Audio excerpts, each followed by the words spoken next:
I'm going to show you how I like to condition hard, crumbly clay.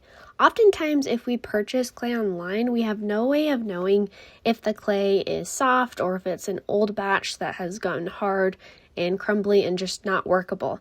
I start by cutting the clay as small as possible, cutting it up into very tiny pieces so that the clay softener can really work through all of the surface area. Having my carbon steel blades really help make this process much easier.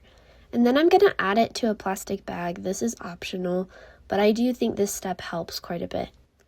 In the plastic bag, we're going to add some clay softener. I do about 10 drops for this amount of clay.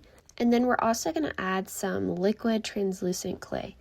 I feel like these work together really well to get your clay softer and have a better consistency at the end. Now we're going to remove all of the air from the bag and make sure that it's sealed good. And then we're going to put it in a warm bath. This will get it heated up and a little easier to work with. Before we take it out of the bag, press it all together and make sure it's all sticking. This is going to make it easier for you to remove it from the bag. And then we're going to start this really tedious process of pressing into the clay and getting it as flat as you can before folding it in half and doing it over and over again.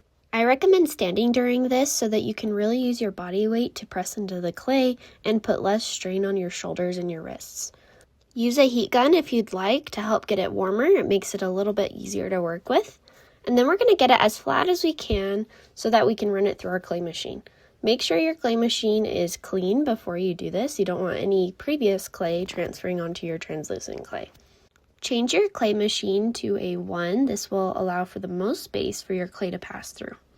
I definitely could have waited a little longer to run mine through for the first time, but I was getting a little eager and went ahead with it anyway.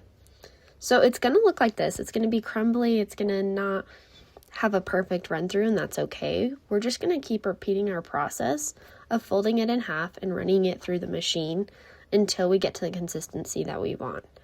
And I ended up cutting mine in half so that I could work with smaller sections of clay at a time.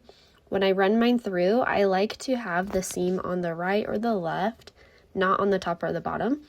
I feel like the air has the best chance of escaping without it getting trapped. Keep repeating this, add a drop of clay softener every so often until you get the desired consistency.